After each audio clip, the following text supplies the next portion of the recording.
Hey everybody, welcome to Skyline's weekly video blurb. We are on a 4-part series on navigating through change, and this is part 2 about leaders helping organizations and the people of those organizations navigate through change. And so we'll get right back into this, part 2, with Roman numeral or main point number 2 right here. The quote I said we're going to go to is by Anatole France. He's a French poet, journalist, novelist. In one of his writings, he was from the late 1800s as well. He said this: all changes, even the most longed for changes, the ones that we want, all changes, even the most longed for changes, have their melancholy, their downtime, depressing time, hard times. For what we leave behind is a part of our lives. We must die to the one life before we can enter into another life. That's really well put. You have to give up part of your life. You leave part of your life behind. And so change can be a very difficult thing for an organization. It can be a very difficult thing for people, even for leaders. It's a little bit easier for leaders because that's usually their temperament. They like to mix things up. More on that thought in just a second. The Apostle Paul, in the Bible, he was one of Jesus' disciples, a disciple of Jesus. He wrote part of the Bible in the New Testament, and he would make comments like this: the old man must die, and the new man must come alive or take over. He would say things about himself. One time he said, I beat my flesh, I beat my body into subjection so that my spirit can rule, right? He's talking about change. He's talking about navigating this change. And then another one that I like, don't use your bodies as instruments of unrighteousness, but use them for good things, as instruments of righteousness. As much as I like those things, they are hard. Why? Because they require change. We've been living such and such a way, myself for 25 years now, 46 years now, and I kind of do some things that I like. I don't really want to change some things, but to get better, you need to change. The Lord might speak to you in your heart and say, let's do some changing. Happens a lot to me. And if we're going to make our organizations grow, help our organizations grow and the people in them, we'll have to do some change some of the things that we learned as habits, okay? I learned to shoot bow. A friend of mine gave me a bow a couple of years ago. Here it is right here. And no instructions. He just said, here you go. He gave me a couple of arrows. And he said, learn to shoot this thing. So he gave me a trigger, these automatic doohickey triggers, not automatic, but so you don't have to pull it back with your fingers. And I began to shoot my bow a certain way, and I could never hit the target. I hit the target, but it was all over the target. I couldn't hit the bullseye, right?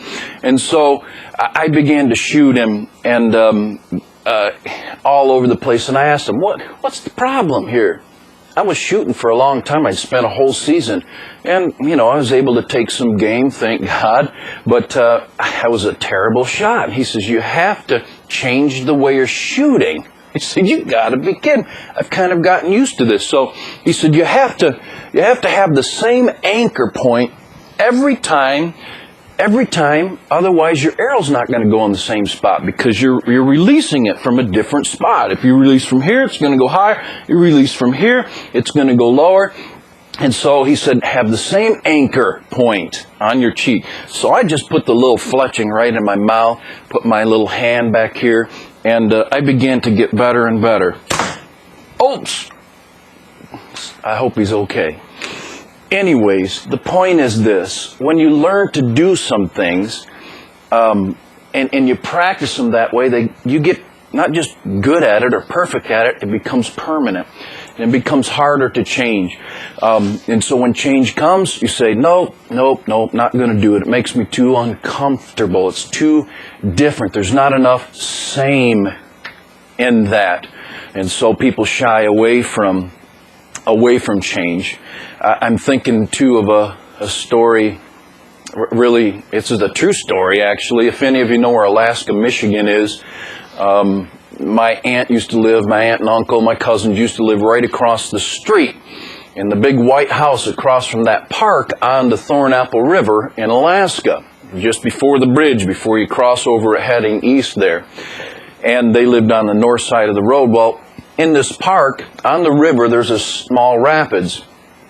And our cousins went in there, and myself and my brothers, and went in there, and we kind of modified the rapids, and we made a smooth spot right down in the middle. And we got to know that rapids pretty good. And we got comfortable with actually floating down without an inner tube, without a boat or anything, floating down that rapids, down that smooth part, because we got rid of all the big rocks there. You get through the rapids, it drops right off. It wasn't a big deal, but at first it was really hairy. It was scary. The water's powerful when it's moving through there. Didn't know it, and thought I'm going to break my legs on these rocks. And after we got in there and made a smooth spot in the middle, which is still there to this day, by the way, and that was a number of years ago. If you've canoed that rapids, you can thank my cousins and I for that smooth spot. But we had to work through some differentness to make that the same and comfortable, and to get through that change anyways. Here's another main thought. People won't change until they learn enough or see that change is going to be beneficial for them, and then they voluntarily jump in. That's where we want to get people to. That's where we want to get our employees to, or our volunteers to in our churches and our organizations, that they see the benefit of that. It's not just a slave-driving thing. You're going to do it because I pay you. It's best to have them follow you. You know, the best leadership is if people will follow you, even if you don't pay them. And even in a paid situation, certainly you need to be able to inspire leader followership in a volunteer or nonprofit organization, but even in a paid situation. I work best for my bosses that I love, and I would follow them even if they didn't pay me or they asked me to work a little overtime. I wouldn't do it 40 hours a week, but I think you get my point. If they asked me to work overtime, can you do this? I can't really pay you. There's some bosses I'd say, oh yeah, no problem at all. I love these quotes. This one also comes from the middle 18th century. This fellow, Frederick Douglass, he was a black American abolitionist, a woman's suffragette, editor, orator, author, statesman, and a reformer.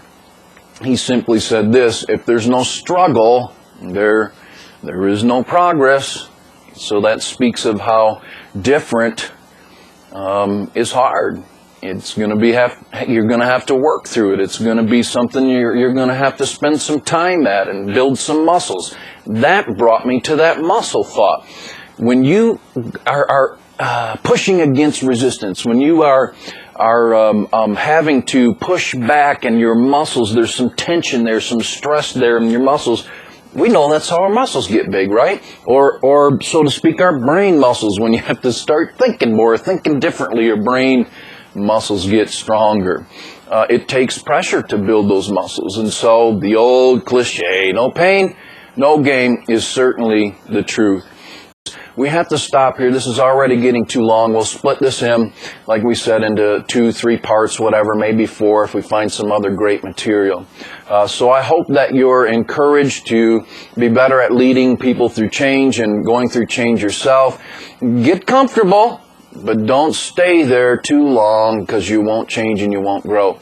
Get into the land of discomfort 1/3 of the time. Go back to the land of comfort, the safe zone 2/3 of the time, and you'll see some positive change. All right, some more on this next time around. Until then, God bless you. Christ took my mess and nailed it to a tree.